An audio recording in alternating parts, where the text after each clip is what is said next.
Hello વિદ્યાર્થી મિત્રો, અરવિંદ બજાણી તમારું માનવ ક્લાસીસમાં ફરી હાર્દિક સ્વાગત કરું છું. ચાલો વિદ્યાર્થીઓ, આપણે ગયા વિડિયોની અંદર આપણે સુધી 4.2 આપણે કમ્પ્લીટ કર્યું હતું. આજે આપણે આ વિડિયોની અંદર આપણે સુધી 4.3 ચાલુ કરશું. પણ 4.3 ચાલુ કરતા પહેલા તમારે અમુક સૂત્રનું પણ જ્ઞાન લેવું પડશે. શું કામ કે એના ઉપરથી પેપરની અંદર દાખલો પૂછાય છે અને બેઝિક વાળાઓને તો આ સુધી ખાસ શીખવાનું છે અને સરખી રીતના શીખવાનું છે. એટલે એના માટે તમને પહેલા સૂત્ર આવડવા જોઈએ. તો સૂત્ર આવડવા માટે તો ફટાફટ આપણી બધી વસ્તુ તમને સૂત્ર આવડી જાય એવી રીતના આપણે શીખડાવશું. તો ફટાફટ આપણી ચેનલ લાઈક કરી નાખો, શેર કરો અને સબસ્ક્રાઇબ કરવાનું તો ભૂલતા જ નહીં. તો ચાલો વિદ્યાર્થીઓ, આપણે વિડિયો ચાલુ કરશું. હવે જો સ્વાધ્યાય 4.3 ની જે થિયરી જે છે ઈ તમને પહેલા આપણે સૂત્ર પ્રમાણે તમને સમજાવીએ. શ્રીધર આચાર્યએ જે દ્વિઘાત સમીકરણના બીજ શોધવાનું જે સૂત્ર બનાવેલું હતું ઈ આ છે કે x = -b. આ -b સૂત્રનું છે. પ્લસ માઈનસ એટલે કે જે દ્વિઘાત સમીકરણના જે બીજ બને છે ઈ પ્લસ માં હોઈ શકે, માઈનસ હોઈ શકે. તમારે સૂત્ર જ્યારે તમે લખો તમારા પેપરની અંદર પ્લસ અને માઈનસ ની નિશાની કરવાની રહેશે. વર્ગમૂળમાં b² - 4ac. હવે આ બે જગ્યાએ bb છે ઈ વાતનું ખાસ ધ્યાન તમારે લોકોને રાખવાનું રહેશે. હવે b² - 4ac ના છેદમાં 2a આ એનું સૂત્ર છે. હવે આ એનું સૂત્ર જે છે એમાં ઘણી બધી વસ્તુ તમારે શોધવી પડતી હોય. ઈ બધી વસ્તુને શોધવા માટે અહીંયા નીચે તમને 3 શરત આપવામાં આવશે. પણ ઈ 3 શરતને શું નામ આપેલું છે કે b² - 4ac દ્વિઘાત સમીકરણ ax² bx + c = 0 ના બીજ વાસ્તવિક છે કે નહીં. એટલે કે વાસ્તવિક હોય તો 0 અથવા 0 થી વધુ અને વાસ્તવિક ન તો 0 થી નાનું એટલે કે માઈનસ હોય. બરોબર? તે નક્કી કરતો હોવાથી b² - 4ac ને દ્વિઘાત સમીકરણનો વિવેચક કહેવામાં આવે છે. હવે આથી દ્વિઘાત સમીકરણના જે 3 શરત જે છે વિવેચક એટલે કે D, કેપિટલ D સમજવાનું. પેપરની અંદર તમને MCQ માં પૂછી શકે કે D = b² - 4ac શેનું સૂત્ર છે. તો નીચે તમને ઓપ્શનમાં દઈ શકે કે ભાઈ દ્વિઘાતનું, ત્રિઘાતનું, દ્વિઘાત બહુપદીનું કે વિવેચકનું. તો આ વિવેચક તમને નામ આવડવું જોઈએ. હવે આ 3 શરત છે. આના દાખલા શીખવા માટે તમને પહેલા સ્વાધ્યાય 4.3 નો પ્રશ્ન નંબર 1 શીખવા માટે તમારા 3 શરત ફરજિયાત તમને આવડવી જોઈએ. હવે જો આ શરત કે b² - 4ac જે 0 થી મોટું છે એટલે કે જે આમાં તમે આ સમીકરણને અનુસાર જેમાં તમે a b c ની તમે વેલ્યુ જે તમે તારો એની કિંમત આમાં b² - 4ac માં મૂકો, 0 થી મોટી આવે તો બે ભિન્ન વાસ્તવિક બીજ એટલે કે જે બે બીજ જે તમને મળે છે બે અલગ અલગ મળે છે. હવે એ કેવી રીતના શોધવાના? તો એ બે અલગ અલગ મળે. માની લો કે આ આવી ગયું b² - 4ac 15 આવ્યું કે માની લો 49 આવ્યું. બરોબર? તો આ b² - 4ac ની વેલ્યુ તમારે 49 માં મૂકવાની થાય. એટલે કે એનું વર્ગમૂળ નીકળી જાય 7 નીકળે છે તમને ખબર છે. પછી આ b ની વેલ્યુ જે હોય એ મૂકો, આનો વર્ગમૂળ કાઢો બેને, પછી અહીંયા a ની કિંમત પછી નીચે જતા બેને અલગ અલગ પ્લસ અને માઈનસ માં તમારે લખવાનું થશે. બરોબર? અને જે જવાબ આવે એ બે ભિન્ન બીજ મળી જાય. b² - 4ac = 0 એટલે કે b² - 4ac ની જે તમે કિંમત મૂકો છો એમાં 0 જવાબ આવે ને = 0 થાય. બે 0 0 થાય છે તો બે સમાન બીજ. હવે સમાન બીજમાં શું થાય? સમાન બીજમાં એટલે b² - 4ac એટલે અહીંયા તમે 0 મૂકશો એટલે કે જે બે સમાન બીજ બનશે તો x = -b ના છેદમાં 2a, x = -b ના છેદમાં 2a. પણ અમુક છોકરાઓ એમ કહે છે સાહેબ ઈ યાદ નથી રહેતું, શું કરું? તો કાંઈ કરવાનું નહીં. એટલું યાદ રાખવાનું બે સમાન બીજ મળે છે તો 0 આવતી એટલું યાદ રાખજો. પછી એ બધી કિંમત આ સૂત્રમાં મૂકી દો. પછી જે એઝ ઇટ ઇઝ નીચે હાઈ બોક્સ એને બે વાક્યમાં જવાબ લખી નાખવાનો. જો b² - 4ac 0 થી નાનું તો વાસ્તવિક બીજ ન મળે. એટલે કે કેવાનો મીનિંગ શું થયો કે માઈનસ માં જવાબ આવે તો b² - 4ac લગી દાખલો થશે, એનાથી નીચે આગળ થશે નહીં. એટલે કે કેવાનો મીનિંગ શું થયું કે આની કિંમત તમારે આમાં મૂકવાની થશે નહીં. દાખલો અહીંયા જ પૂરો થઈ જશે. માઈનસ માં જવાબ આવે તો નીચે લખો કોઈ વાસ્તવિક બીજ ના મળે. બરોબર? તો આ હતી એની ડિટેલ. તો ચાલો આઈ હોપ કે તમને બધાને સમજાઈ ગયું છે. તો આપણે next lecture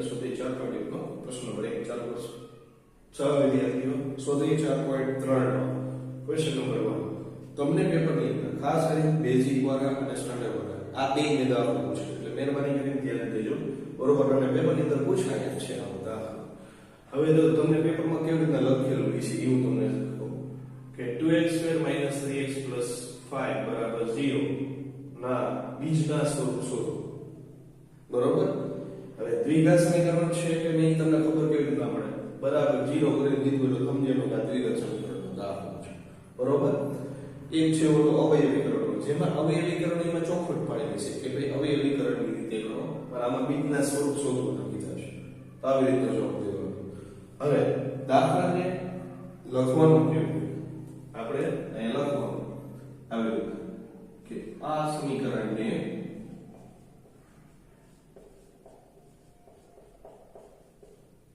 ax2 bx c બરાબર 0 સાથે સરખાવતા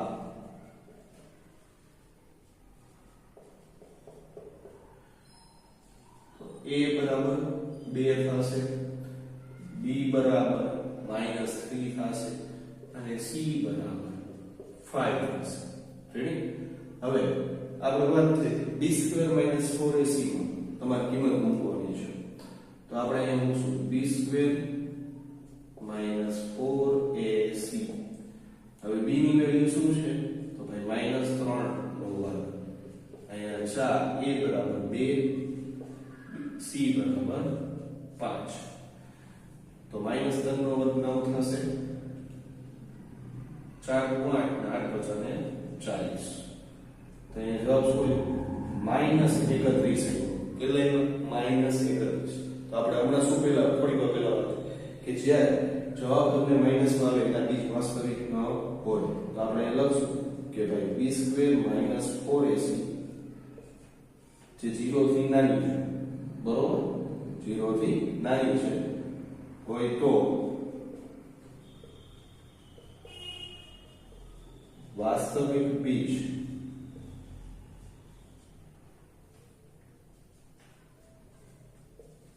ના બસ આટલો દાખલો થાય કે માઈનસમાં આવે બરોબર હવે આપણે બીજો નેક્સ્ટ દાખલો કરશું હવે જો આ દાખલામાં તમને રૂટ વાળી સંખ્યા દીધી છે તો તમને રૂટ વાળી સંખ્યા પણ દઈ શકશે ઈ વાતનો પર ખાસ ધ્યાન રાખવાનું બરોબર સેમ ટુ સેમ આવી રીતે લખો કે આ સમીકરણને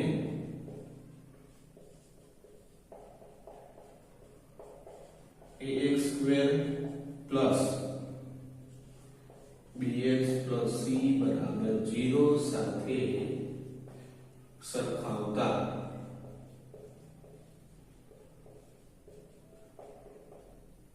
ભાઈ a બરાબર 3 b બરાબર -4√3 અને c બરાબર 4 રેડી હવે b2 4ac તો એ -4√3 નો વર્ગ અહીંયા -4 a બરાબર 3 અને c બરાબર 4 હવે જો આપણે પહેલા 8 માં 9 માં ધોરણમાં વર્ગમૂળ વાળી સંખ્યાનો વર્ગ કરતા શીખ્યા √3 નો વર્ગ ખાલી 3 થશે 4 નો વર્ગ 16 થશે તો 16 તેરી 48 થઈ બરોબર ચોકે 16 અને 16 તેરી 48 તો 48 - 48 એટલે c શૂન્ય થઈ ગયા તો બે બીજ સમાન હોય તો એ શરત લખી નાખવાની કે ભાઈ b2 4ac બરાબર 0 હોય તો બે બીજ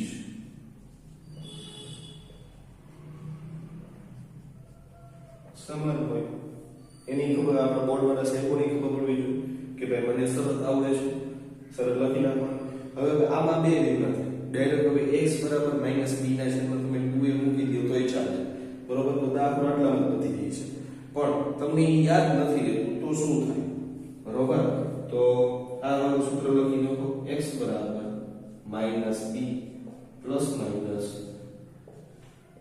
b2 4ac એના છે 2a હવે આ જે બધી કિંમત જે છે એ બધી કિંમત અહીંયા મૂકી દી. હવે x ના x, હવે b બરાબર આ મૂકો, પેલા તો સૂત્રના માઈનસ કરો, પછી -4√3, હવે પ્લસ માઈનસ, હવે b² - 4ac આપણને શું મળ્યું? તો ભાઈ શૂન્ય મળ્યું, તો શૂન્ય લખો. અહીંયા 2 a બરાબર કેટલા થયા? તો ભાઈ 3.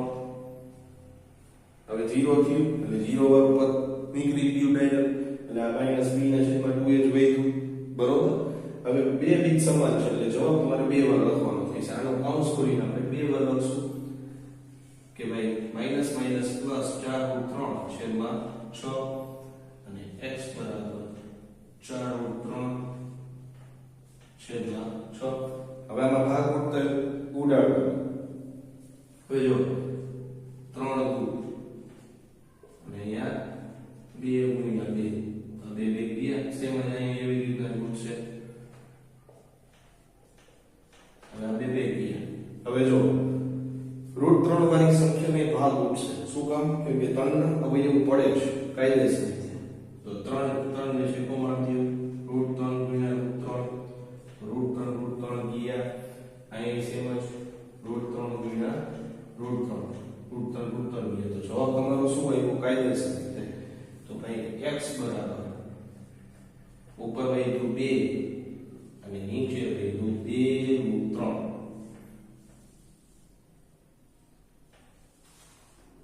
બરોબર. એવી રીતના સેમ જ અહીંયા કે x બરાબર 2 ના છેદમાં √3 લ્યો. આવી રીતના જવાબ તમારે લેવાનો થઈ છે.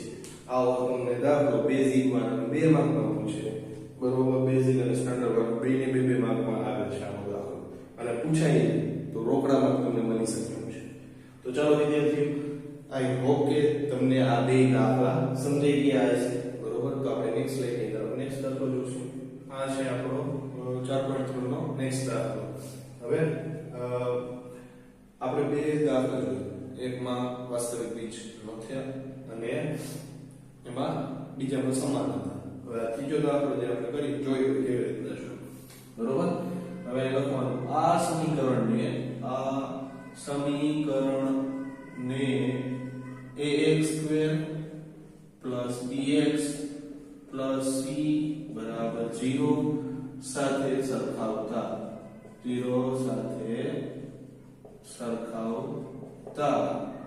a બરાબર 2, b બરાબર -6 અને c બરાબર 3. હવે એને b² - 4ac માં એની તમે કિંમત મૂકી દો તો -6 નો વર્ગ થશે. અહીંયા 4, 2 અને 3, 6 નો વર્ગ થશે 36, બરોબર. 4 × 8 અને 8 × 24. હવે આની બાદબાકી કરવાની થઈ છે. 6 માં 4 જાય તો 2, 3 માંથી 2 જાય તો 1. તો જો પ્લસ માં આવ્યું છે, અહીંયા તમે શું લખી શકો કે b² - 4ac જે 0 થી મોટી હોય તો 2 ભિન્ન વાસ્તવિક બીજ મળે. વાસ્તવિક બીજ મળે. હવે આ કિંમત જે છે એ આ દ્વિઘાત સમીકરણમાં મૂકી દો. x બરાબર -b plus minus b² - 4ac છેદમાં 2a. x બરાબર b બરાબર કેટલા છે? -6. તો માઈનસ એ -6 પ્લસ માઈનસ. હવે b² - 4ac એટલે કે 12 અને 2 અને a બરાબર અને 2. હવે વર્ગ રૂટમાં 12 છે તો 12 નું વર્ગમૂળ નીકળી શકે છે. કેવી રીતના ખબર પડે? તો 12 ના અવયવ 4 તેરી પડે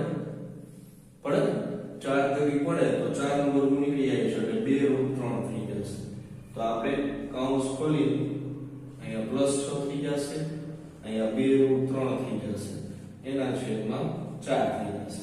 હવે જો હવે આમાં કોમન નીકળે છે તો પહેલા જ કોમન કાઢ નાખો એટલે માહિતી તમારા રામાયણ શું કોમન નીકળે? જે નાની સંખ્યા બાયણે હોય સમય સંખ્યા ઈ કોમન નીકળશે તો 2 કોમન નીકળશે. તો 2 તમે કાઢશો તો વધ્યું શું હવે પાછળ? તો અહીંયા 2 આમાંથી 2 કાઢો એટલે 3 વધશે પ્લસ માઈનસ આમાંથી 2 કાઢો એટલે ખાલી √3 વધશે આમાંથી 2 કાઢો એટલે 2 વધશે. હવે આ પ્લસ માઈનસ એટલે કે બે વર્ઝનમાં તમારે લખવાનું થશે. એકવાર પ્લસમાં લખો 3 પ્લસ √3 ના છેદમાં 2 અને x બરાબર 3 માઈનસ √3 ના છેદમાં 2. તો જોઈએ આ બે બીજું બીજ થઈ ગયા અલગ અલગ થઈ કેમ ન થાય? તો આવા દાખલા તમને પેપરની અંદર પૂછાઈ શકે. તો ચાલો આપણે નેક્સ્ટ લાઈન ની અંદર આપણે ક્વેશ્ચન નંબર 2 આપણે ચાલુ કરશું. ચાલો વિદ્યાર્થીઓ, આ છે આપણો નેક્સ્ટ દાખલો ક્વેશ્ચન નંબર 2 જે પેપરની અંદર આ પણ પૂછી શકે એવું છે. તમને પેપરની અંદર કેવી રીતના લખેલું છે કે 2x2 kx 3 0 ના બીજ સમાન હોય તો k નું મૂલ્ય શોધો. હવે બીજ સમાન, તો બીજ સમાન હોય એટલે કે આમ સમજવાનું b2 4ac બરાબર 0 અથવા તો તમે d બરાબર 0 તમે લખી શકો. તો હવે આપણે પહેલા કરવાનું શું છે? લખાણ સ્વરૂપે પહેલી વાત તો એ કે આમાં તમને રકમ કોઈ પણ તમને આપી શકશે. આ એ આપી શકે બેઠે બેઠે અથવા બીજી પણ કોઈ પણ આપી શકશે, બરોબર? તો અતાલગીમાં જે છે દાખલા જે છે એ આવી રીતના થશે, બધાનો સેમ જ લખાણ થશે. અહીંયા લખવાનું કે આ સમીકરણ ને ax2 bx c બરાબર 0 સાથે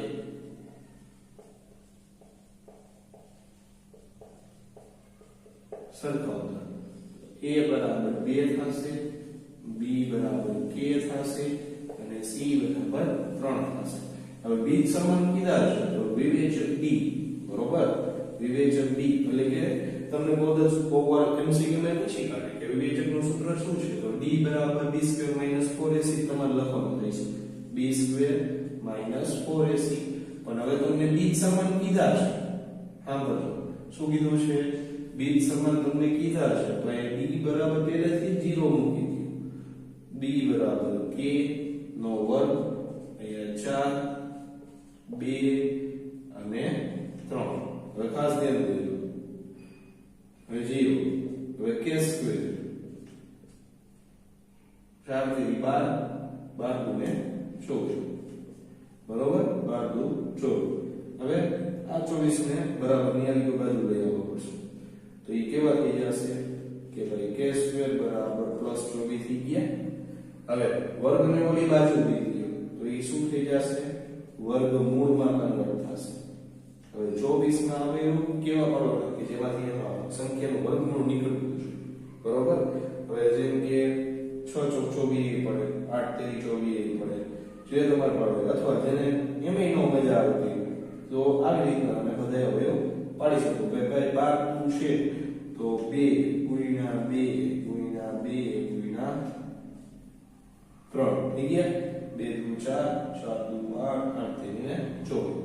તો આમાં જે બેનો જોડો બને એ કોમન નીકળશે તો એનો વર્ગમૂળ નીકળી જશે, બરોબર? તો k બાય નીકળ્યું એટલે 2 થઈ જશે તો 2√6. પણ એ કેવામાં આવશે? એ પ્લસ માઈનસ માં આવશે. કેમ? કેમ કે એનો કહેવાનો મીનિંગ એવો છે કે જે k ની વેલ્યુ છે એ નક્કી નથી થતી, એ પ્લસમાં છે કે માઈનસમાં છે, તો એનું બેયનું સ્વરૂપ થશે. એવી રીતના આપણે બીજા દાખલામાં જઈશું. બીજા દાખલામાં આવી રીતના તમને કાઉન્સ દીધું છે. ધોરણ 8 માં આપણે બહુ આવી રીતના કાઉન્સને વારાફરતી ગુણ્યા તો આમે વારાફરતી ગુણવાનું છે. હવે આને વારાફરતી ગુણો એટલે કે x2 થશે minus plus minus minus 2kx અને પ્લસ 6 બરાબર 0. હવે અહીં લખો આ સમીકરણને x2 bx c બરાબર 0 સાથે સરખાવતા રેડી. તો a બરાબર k, b બરાબર -2k અને c બરાબર 6. અહીંયા 2k લેવાનું. કેમ? કેમ કે x આપણો ચલ થાય એટલે b માં 2 આવી જશે. એ વાતનું ખાસ ધ્યાન રાખો. હવે d બરાબર b સ્ક્વેર માઇનસ 4ac જ્યારે તમે લગાવો અહીંયા શૂન્ય લગાવો, b બરાબર માઇનસ 2k સ્ક્વેર લગાવો અને 4 ના 4 a બરાબર k અને c બરાબર 6. હવે 0 અને અહીંયા 4k સ્ક્વેર થઈ ગયું, આનો તમે ગુણાકાર કરો એટલે 24k થશે. અને હવે એક વાતનું ખાસ ધ્યાન રાખવાનું, જો આમાંથી કોમન નીકળે છે, કોમન કાઢી દો તો 4k કોમન નીકળશે તો કાઉન્સમાં વધ્યું શું k - 6 નીકળ્યું. આમાં કોમન નહોતું નીકળતું એટલે પછી આપણે આ કરવું પડ્યું. આમાં કોમન નીકળે છે તો કોમન કાઢો. હવે આ બે ને બરાબરી વાળા 0 થઈ ગયું એટલે આવું થઈ જશે કે 4k બરાબર 0 ને k - 6 બરાબર 0. હવે અહીંયા ચોકડો ગુણાકારના સ્વરૂપમાં છે, બરાબર હોય તો જશે તો ભાગાકારમાં જશે તો k બરાબર 0 હોય, બરાબર k બરાબર 0 થશે અને આમાં k ને ઓલી બાજુ લઈ જાઓ તો એ +6 થશે. પણ તમને બધાને ખબર છે કે k is not is equal to 0 કે દ્વિઘાત સમીકરણમાં જ્યારે k ની વેલ્યુ ચડાવવાની આવે ત્યારે આ માન્ય ગણાશે, એટલે કે આ શક્ય નથી, બરોબર, આ શક્ય નથી. તેથી જવાબ તમારો આ માન્ય ગણાશે. તો આવી રીતના તમને દાખલા બીજા કોઈ પણ પૂછી શકે, તમે ઉદાહરણ પર ટ્રાય કરી શકશો. ચાલો તો આઈ હોપ કે તમને બધાને બધી વસ્તુ સમજાઈ ગઈ છે.